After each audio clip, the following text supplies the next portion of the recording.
Om Swastiastu, salam harmoni, selamat pagi. Perkenalkan, nama saya Dr. Andre. Saya adalah dokter spesialis radiologi. Pada hari ini saya akan membawakan video peragaan interpretasi foto ronsen atau whole X-ray examination. Oke, jadi kita menyalakan lightbox, kemudian kita pasang fotonya pada lightbox, kemudian kita pastikan dulu identitas dari pasien berupa nama, kemudian usia dan jenis kelamin, serta nomor rekam medis dari pasien. Juga kita lihat tanggal pembuatan dari foto tersebut. Yang pertama adalah foto ronsen toraks. Untuk pertama ronsen toraks, kita nilai adalah apakah foto tersebut ideal atau layak untuk dibaca. Kita menggunakan teknik prima. Yang pertama adalah penetrasi. Artinya kita lihat apakah tulang vertebrae torakal yang berada di belakang jantung dapat terlihat dengan jelas atau tidak. Seperti pada kasus ini, pada foto ini, tulang vertebrae torakalnya masih kita bisa lihat. Dibandingkan dengan bayangan jantung, masih dapat kita bedakan. Kemudian yang kedua adalah R. R adalah rotasi.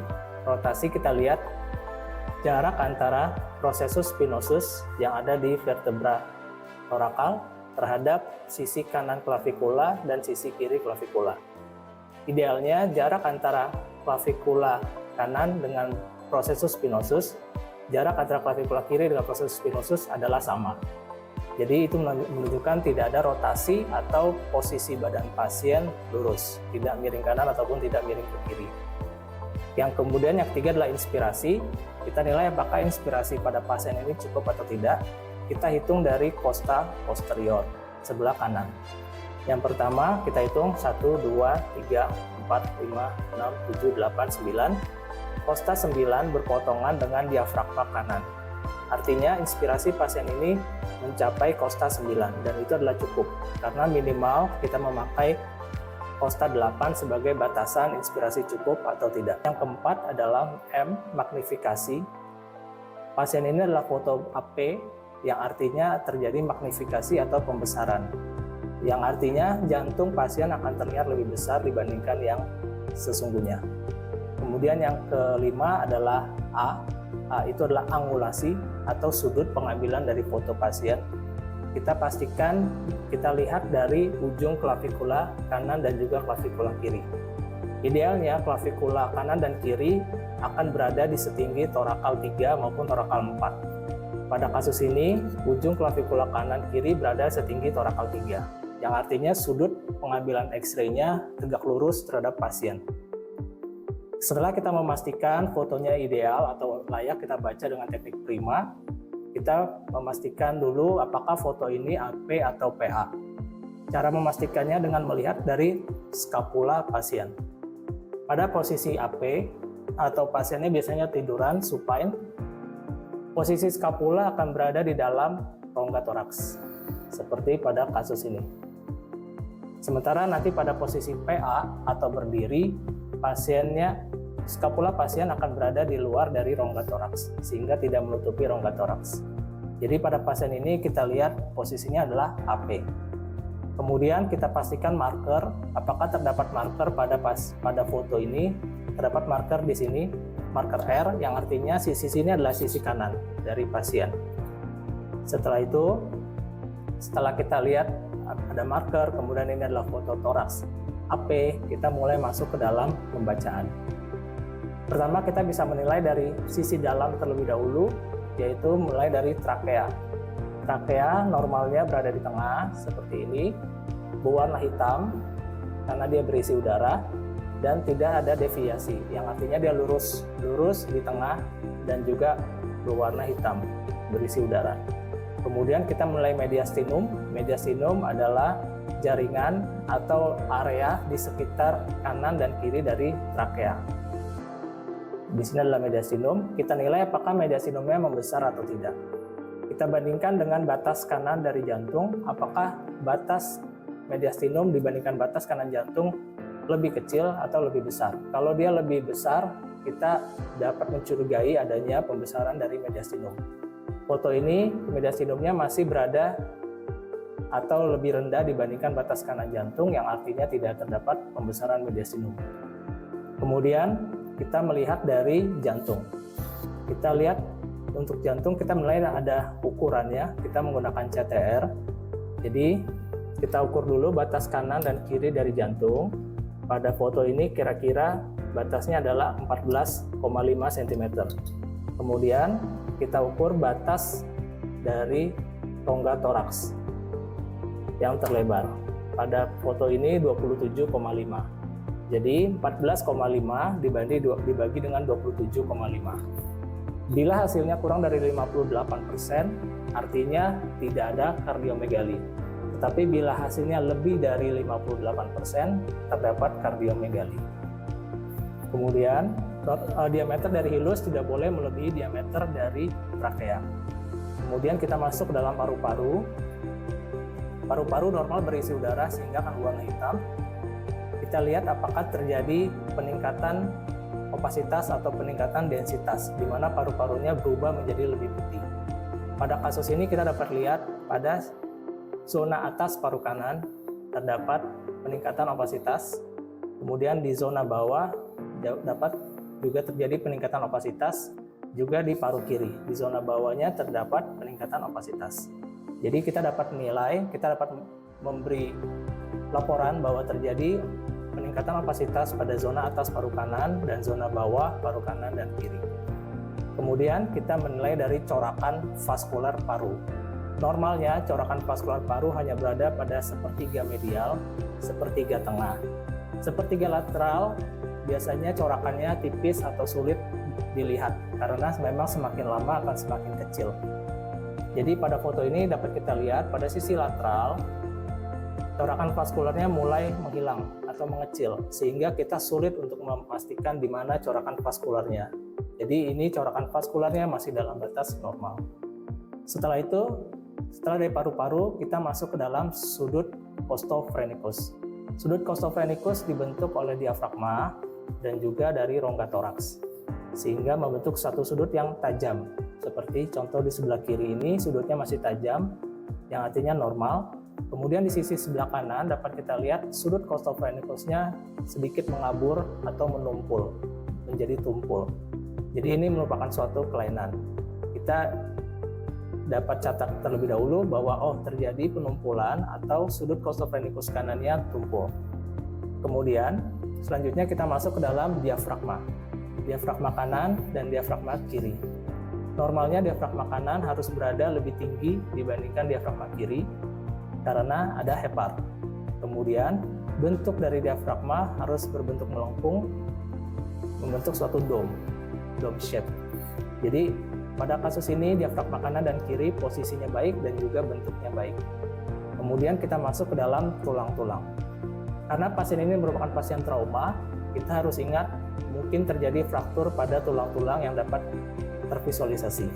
Jadi seperti tulang clavicula kita perhatikan apakah terjadi fraktur, kemudian tulang scapula kanan dan kiri kita perhatikan juga, termasuk tulang humerus yang terlihat sedikit, dan juga tulang costa kanan dan kiri. Kita lihat satu persatu apakah terjadi fraktur atau tidak. Dari costa kanan, costa kiri, costa kanan, costa kiri dapat kita bandingkan, dan juga dari vertebrae torakal yang tervisualisasi. Pada pasien ini tidak terjadi fraktur, sehingga tulang-tulangnya masih intak semuanya. Kemudian kita akan masuk terakhir adalah soft tissue, yaitu jaringan lunak yang berada di luar dari paru-paru. Seperti di sini. Apakah terjadi penebalan atau swelling, atau mungkin terjadi ada akumulasi udara di dalam soft tissue. Karena biasanya pada pasien trauma dapat terjadi luka terbuka, sehingga bisa masuk udara ke dalam soft tissue. Pada kasus ini tidak terjadi kelainan, soft tissue-nya dalam batas normal. Kemudian untuk kesimpulan, pada kasus ini yang kita temukan adalah adanya peningkatan opasitas di zona atas paru kanan dan zona bawah paru kanan dan kiri. Pada pasien trauma, kemungkinan yang pertama yang dapat kita pikirkan adalah terjadinya contusio pulmonum atau hematom pada parenkim paru, sehingga menimbulkan gambaran putih seperti pada foto. Dan yang kedua yang kita temukan adalah adanya sudut costophrenikus kanan yang tumpul, yang artinya kemungkinan ada efusi pleura kanan walaupun minimal, karena hanya sedikit sekali yang terlihat, yaitu ada penumpulan dari sudut costophrenikus sebelah kanan. Kemudian untuk lain-lainnya, core dan juga tulang semua dalam batas normal. Oke, untuk foto selanjutnya kita lihat pasiennya dilakukan foto pemeriksaan pedis. Pedis ini telapak kaki. Untuk foto pedis dilakukan dengan dua posisi, yaitu foto AP dan juga foto posisi oblik. Kemudian jangan lupa kita lihat identitas, nama pasien, usia, kemudian nomor rekam medis dan juga tanggal pemeriksaan. Kemudian kita pastikan marker ada. Pada foto ini markernya R, yang artinya adalah pedis sebelah kanan. Nah, kemudian untuk tulang-tulang kita menggunakan teknik ABC. A itu adalah alignment. Kita lihat satu persatu tulang-tulang yang tervisualisasi. Tulang yang normal, mereka harus membentuk satu garis utuh, tidak terputus. Jadi kalau semuanya membentuk satu garis utuh yang tidak terputus, maka kita dapat mengatakan bahwa alignmentnya baik atau tidak terjadi fraktur. Kemudian yang B adalah tulang. Tentu kita pastikan karena ini pasien adalah trauma, jadi kita lihat apakah terjadi fraktur atau tidak pada tulang-tulang yang tervisualisasi. Dan juga tidak lupa, mungkin bila pasiennya memiliki riwayat keganasan, apakah adanya metastasis pada tulang-tulang yang tervisualisasi. Pada kasus ini tulang-tulangnya dalam batas normal, tidak ada fraktur, kemudian juga tidak ada lesi-lesi seperti lesi litik maupun lesi blastik pada tulang yang tervisualisasi. Kemudian kita masuk ke dalam C. C itu bisa diartikan sebagai celah sendi. Apakah terjadi dislokasi atau subluksasi atau mungkin dapat terjadi penyempitan dari celah-celah sendi di antara tulang. Pada kasus ini semuanya dalam batas normal. Celah sendinya masih terbuka. Untuk melihatnya dapat dibandingkan dengan sisi sebelah-sebelahnya. Jadi seperti contoh pada digiti 1 dapat dibandingkan dengan digiti 2, 3, 4, dan 5. Bila kurang lebih celah sendinya memiliki celah yang sama, dalam arti ketebalannya kurang lebih sama, kemungkinan besar tidak terjadi sesuatu penyempitan ataupun terjadi kelainan pada celah sendi. Kemudian juga kita lihat celah sendi yang berada di tulang-tulang tarsalia, apakah terjadi penyempitan atau mungkin terjadi dislokasi. Yang terakhir, setelah A, B, C, kita masuk ke S. S itu adalah soft tissue. Kita lihat apakah terjadi penebalan atau swelling pada soft tissue, dan kemudian apakah terjadi akumulasi pada gas di dalam soft tissue-nya. Jadi pada pasien ini dapat kita lihat bahwa alignment tulang-tulangnya masih dalam batas normal, alignment-nya semua baik, utuh, tidak ada yang terputus. Kemudian tulang-tulangnya tidak terjadi fraktur, tidak ada juga lesi litik maupun lesi plastik, dan juga pada sendi-sendi tidak terjadi adanya dislokasi maupun penyempitan dari celah sendi. Yang terakhir dari soft tissue-nya juga tidak tampak adanya swelling ataupun penebalan ataupun akumulasi gas pada soft tissue. Jadi pada foto ronsen pedis kanan dapat kita simpulkan bahwa tidak terjadi adanya fraktur maupun dislokasi. Foto ekstremitas yang lain. Ini adalah foto ekstremitas manus sinistra atau telapak tangan kiri. Yang pertama tentu kita pastikan identitas pasien, nama, usia, jenis kelamin, dan juga rekam medis. Jangan sampai kita tertukar dengan pasien yang lain. Pola cara membaca sama. Jadi pertama kita pastikan dulu ada marker, yaitu marker L di sini yang menandakan yang adalah manus sebelah kiri. Kemudian cara membacanya sama juga, kita menggunakan ABCS, yaitu alignment, bone, celah sendi, dan juga soft tissue. Pertama kita mulai dari alignment, kita lihat satu persatu tulang-tulang yang tervisualisasi, mulai dari tulang radius, ulna, kemudian carpalia, kemudian digiti 1 dan digiti 2, 3, 4, 5. Dapat kita lihat bahwa pada digiti 2 terjadi malalignment atau terjadinya alignment yang terputus pada os palang proksimal digiti 2. Seperti ini. Kemudian kita masuk ke dalam bone, dapat juga dilihat pada tempat malalignment tersebut terjadi diskontinuitas korteks yang terputus, yaitu pada os palang proksimal 2 digiti 2 manus sinistra. Dan dilihat bentuk dari frakturnya berbentuk garis horizontal, atau kita bisa bilang ini adalah fraktur yang transversal. dengan memotong korteks pada sisi medial dan juga pada sisi lateral, yang artinya adalah ini fraktur yang komplit. Kemudian kita lihat lagi dari celah sendi, apakah terjadi anomali atau kelainan patologis pada celah sendi yang tervisualisasi.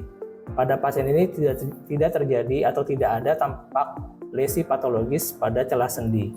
Kemudian tentu soft tissue yang terakhir S, kita lihat pada digiti 2, bentuk jari digiti 2 tampak lebih besar dibandingkan digiti 3, 4, dan 5, yang artinya terjadi soft tissue swelling pada digiti 2. Untuk kesimpulan, dapat kita simpulkan bahwa pada manus kiri, pada ronsen manus kiri ini terjadi fraktur komplit transversal pada os palang proksimal digiti 2 manus kiri. Kemudian disertai dengan adanya soft tissue swelling pada digiti 2. Jadi pada pasien trauma ini terjadi fraktur pada os palang proksimalnya di manus sebelah kiri. Shoulder atau foto bahu. Bila kita lihat dengan foto ekstremitas sebelumnya, foto ekstremitas lain biasanya 2 posisi, tapi untuk shoulder umumnya hanya dilakukan 1 posisi, yaitu posisi AP. Jadi hanya akan mendapatkan 1 posisi seperti ini, tidak ada posisi lateral maupun oblik pada foto shoulder. Jangan lupa tentu pertama kita lihat nama, usia, jenis kelamin, dan juga nomor rekam medis serta tanggal pembuatan dari foto. Kemudian juga kita lihat marker, apakah ada marker pada foto ini, yaitu marker R ada, yang artinya ini adalah shoulder sebelah kanan atau bahu sebelah kanan. Untuk pembacaan shoulder juga kurang lebih sama dengan foto ekstremitas lain, kita bisa menggunakan teknik ABCS. Kita pastikan dulu alignment dari tulang-tulang, apakah terjadi misalignment atau malalignment pada tulang yang tervisualisasi. Jadi kita pastikan tulang-tulangnya semua membentuk garis utuh, tidak terputus. Nah, dapat kita lihat pada neck humerus sebelah kanan, di leher humerus sebelah kanan terjadi misalignment. Seperti contoh, ini adalah head humerus, kepala humerus. Kemudian bila kita ikuti garisnya terputus sampai di sini.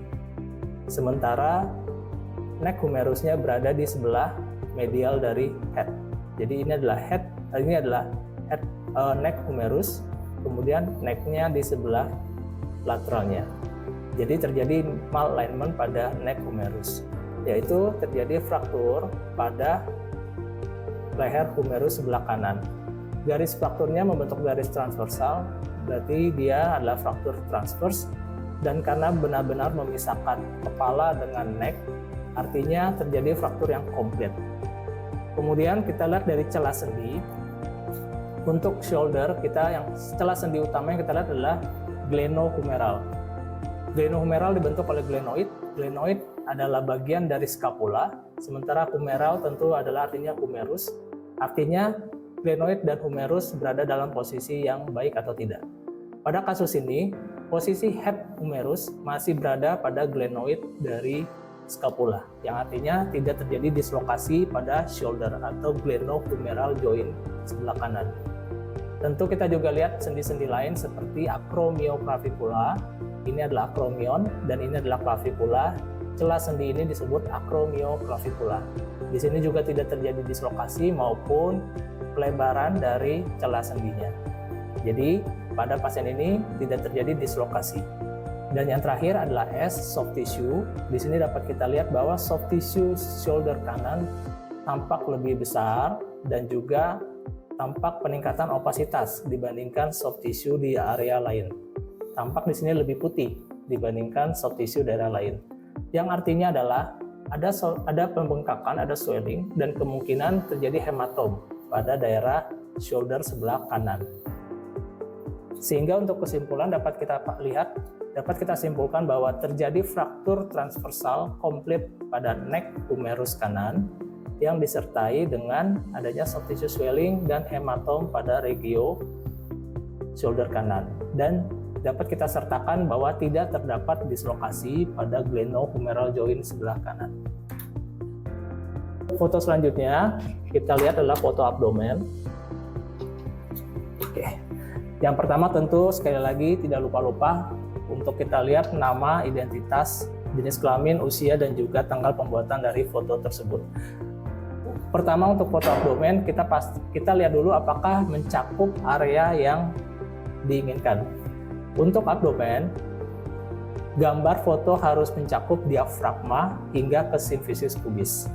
Simfisis pubis pada foto ini kita dapat lihat bahwa sudah tervisualisasi, yang artinya posisi bawah baik, tetapi diafragma tidak tervisualisasi, yang artinya sebetulnya foto ini tidak mencakup seluruh bagian abdomen. Kemudian sisi kanan dan sisi kiri pun terpotong, yang artinya adalah bahwa foto ini sebetulnya tidak cukup ideal untuk kita baca karena tidak semua bagian abdomen tervisualisasi. Tentu ini harus menjadi suatu pertimbangan dalam suatu kita membaca foto, bahwa jika fotonya tidak ideal, maka tentu akurasi dan juga diagnosa kita dapat menurun. Tidak seideal dengan foto-foto yang baik. Kemudian kita masuk ke dalam cara membaca dari foto abdomen. Kita dapat membaca dari luar ke dalam maupun dari dalam ke luar. Yang pertama, untuk luar ke dalam, kita bisa melihat dari pre-peritoneal fat line.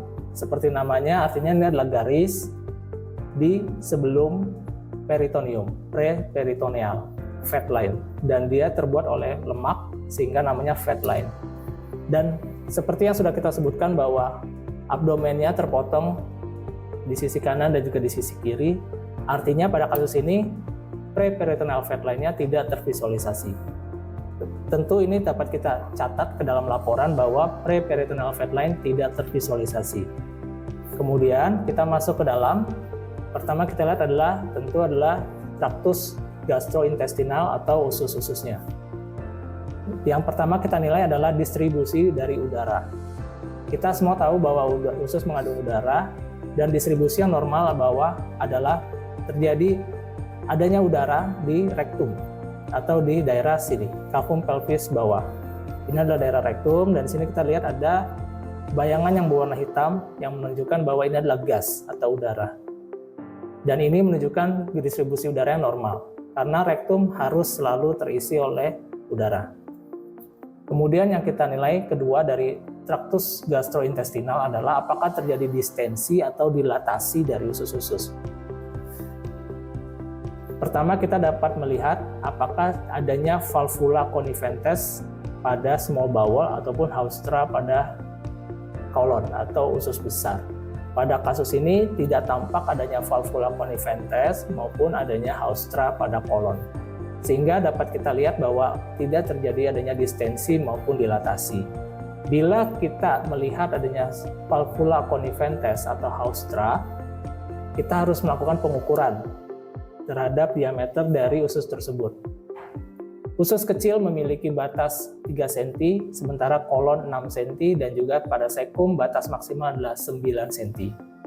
Jadi pada kasus ini tidak terjadi pembesaran, distensi, dilatasi pada usus kecil maupun usus besar.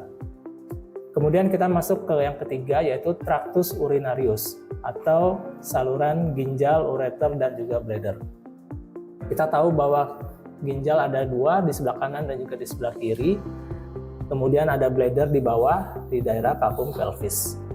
Untuk foto ronsen abdomen, untuk tractus urinarius yang kita bisa nilai hanyalah apakah ada batu opak, batu yang berwarna putih pada tractus urinarius. Jadi pada pasien ini tidak ada batu pada traktus urinariusnya, di ginjal kanan, ginjal kiri, kemudian ureter kanan, ureter kiri, dan juga pada bladder tidak ada batu opak. Jadi hanya itu yang dapat kita nilai pada foto ronsen abdomen untuk traktus urinarius. Selanjutnya kita akan masuk ke dalam psoas line. Psoas line ini adalah garis psoas yang dibentuk oleh psoas muscle. Dia berada di sisi dari ginjal kanan dan juga ginjal kiri. Pada foto ini kita bisa lihat ada garis lurus yang berbentuk seperti segitiga di sini. Ini adalah psoas line sebelah kiri. Kemudian untuk psoas line sebelah kanan ada di sebelah sini. Mereka berdua akan membentuk gambaran seperti segitiga atau tenda. Ya. Namun perlu diingat, terkadang pada beberapa pasien, walaupun pasiennya kondisinya normal, tidak ada kelainan patologis, psoas line dapat menghilang atau tidak tervisualisasi. Seperti contoh pada pasien-pasien yang memiliki feses yang banyak, soal-soal yang dapat hilang karena tertutup. Selanjutnya kita melihat setelah dari soal lain kita akan masuk ke dalam tulang-tulang. Apakah ada kelainan? Seperti pada kasus ini pasiennya mengalami trauma, jadi kita pastikan tulang-tulang yang tervisualisasi, tulang pelvis, tulang femur, vertebra, tidak terjadi adanya fraktur. Dan juga ada kosta 12, kosta 11, dan kosta 10 yang tervisualisasi. Itu pun kita harus pastikan satu-satu bahwa tidak terjadi fraktur. Setelah itu dapat kita lakukan kesimpulan dari pembacaan ronsen abdomen. Jadi pada pasien ini dikarenakan posisi abdomennya terpotong, tidak semuanya tervisualisasi. Jadi pre-peritoneal fat line kita tidak bisa evaluasi. Kemudian tidak terjadi distensi ataupun dilatasi dari usus-usus, dan juga tidak tampak adanya batu opak pada tractus urinarius. Kemudian pada tulang-tulang yang tervisualisasi tidak terjadi adanya fraktur.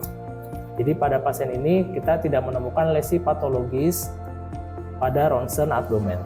Kemudian pasiennya juga dilakukan pemeriksaan CT scan kepala.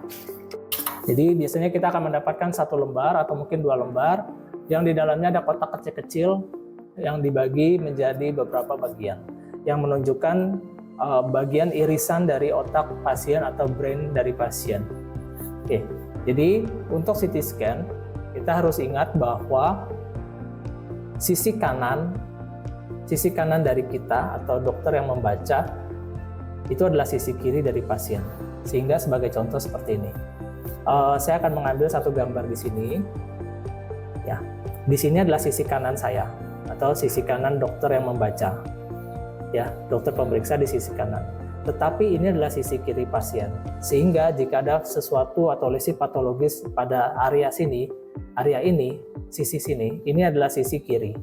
Sementara bila kelainan terjadi pada sisi sebelah sini, ini adalah sebelah kanan dari pasien.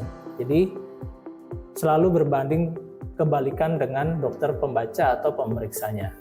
Oke, itu tidak boleh dilupakan karena nanti dapat benar-benar merubah diagnosa. Seperti kita bilang ada perdarahan di sisi kanan atau di sisi kiri, dan itu akan menjadi patokan dari dokter bedah apakah bila ingin melakukan tindakan. Tentu akan menjadi masalah jika lesinya di sebelah kiri tetapi kita mengatakan sebelah kanan, sehingga dokter bedah akan melakukan operasi yang salah. Untuk foto CT scan kepala, pada kasus trauma tentu kita memastikan dulu dari kepalanya, dari brain parenkimnya, apakah terjadi adanya perdarahan atau tidak. Untuk CT scan kepala, salah satu cara yang dapat kita lakukan adalah kita tahu bahwa kepala kita dibagi menjadi 2 oleh garis tengah. Garis tengah ini namanya falx cerebri, seperti ini. Ini adalah garis tengah, dia selalu ada dimanapun potongan itu ada, di potongan kepala. Oke. Nah, cara termudah yang dapat kita lakukan adalah kita membandingkan sisi kanan pasien dan sisi kiri pasien. Apakah ada kelainan? Jadi cara membacanya zigzag, kanan kiri, kanan kiri, kanan kiri, kanan kiri, kanan kiri, seperti itu. Apabila kita menemukan sesuatu kelainan, sesuatu yang tidak biasa di sisi kanan, sementara di sisi kirinya tidak ada, kemungkinan besar itu adalah suatu kelainan. Tetapi apabila kita menemukan sesuatu lesi, di sebelah kanan ada, di sebelah kiri juga ada dengan posisi yang kurang lebih sama, kemungkinan besar itu adalah sesuatu yang normal atau sesuatu yang fisiologis. Sebagai contoh, kita lihat dari sini, pada foto sebelah sini, pada irisan ini, kita dapat lihat bahwa di sisi kiri pasien ada lesi yang berwarna putih, yang berwarna hyperdense, sementara di sisi kanan tidak ada. Jadi pada pasien ini ada terjadi perdarahan. Pada CT scan perdarahan akan berwarna putih seperti ini. Jadi di sini terjadi perdarahan yang bentuknya menyerupai sulcus, atau beberapa literatur akan mengatakan menyerupai api atau menyerupai bintang. Dan ini contoh klasik dari perdarahan subarachnoid atau SAH, subarachnoid hemorrhage. Jadi terjadi subarachnoid hemorrhage pada sisi kiri dari pasien. Kemudian juga kita lihat lagi di sebelah sini, ada lesi hyperdense dan kali ini di sebelah kanan kita dapat bandingkan sebelah kirinya tidak ada. Ya, seperti juga di sini, di kanan ada lace yang berwarna putih, sementara di sisi kiri tidak ada. Dan ini juga menunjukkan suatunya ada perdarahan. Ada perdarahan di sisi kanan dari pasien. Kemudian juga kita dapat lihat lagi, seperti ini, ada bagian yang menebal di luar dari tengkorak. Di luar dari tengkorak pasien ada bagian yang menebal, sementara di sisi kanan tidak ada. Ya, jadi ini adalah sesuatu yang asimetris. Yang asimetris tadi kemungkinan besar adalah kelainan, dan karena ini adalah pasien trauma, dapat kita bilang bahwa ini terjadi hematom pada sekitar frontal sebelah kiri. Jadi terjadi hematom atau soft tissue swelling pada frontal sebelah kiri. Kemudian kita juga dapat melihat, setelah kita lihat dari brain parenchyma tidak ada kelainan, apakah ada kelainan atau tidak, kemudian kita lihat dari soft tissue-nya, kita melihat dari tulang-tulangnya. Untuk CT scan seharusnya kita menggunakan cara tersendiri, ada yang namanya bone window, di mana kita khusus melihat tulang seperti ini. Kalau kita lihat di sini tulang-tulangnya terlihat dengan jelas, sementara jaringan lain, otot, soft tissue, dan juga brain parenchyma akan berwarna hitam homogen. Jadi tidak bisa dipakai untuk menilai mereka, tapi ini hanya dipakai untuk menilai tulang. Dapat kita lihat di sini bahwa terjadi malalignment, banyak tulang-tulang yang terputus di sebelah kiri. Teman-teman dapat kita lihat juga bahwa di sisi kanan tulang-tulangnya masih baik, dan ini dapat kita jadikan pembanding untuk melihat di sisi kirinya. Jadi terjadi fraktur pada tulang maksila di sebelah kiri, dan juga pada di sini kita dapat lihat frakturnya cukup banyak pada tulang maksila dan juga pada tulang orbita floor sebelah kiri. Selanjutnya juga pada CT scan kita dapat melihat gambaran 3 dimensi dari tengkorak pasien seperti yang dicontohkan pada foto ini. Jadi tampak depan, kemudian tampak kiri, tampak kanan, tampak belakang, dan juga foto servikal. Jadi gambaran 3 dimensi ini dapat membantu kita melihat apakah terjadinya fraktur atau tidak.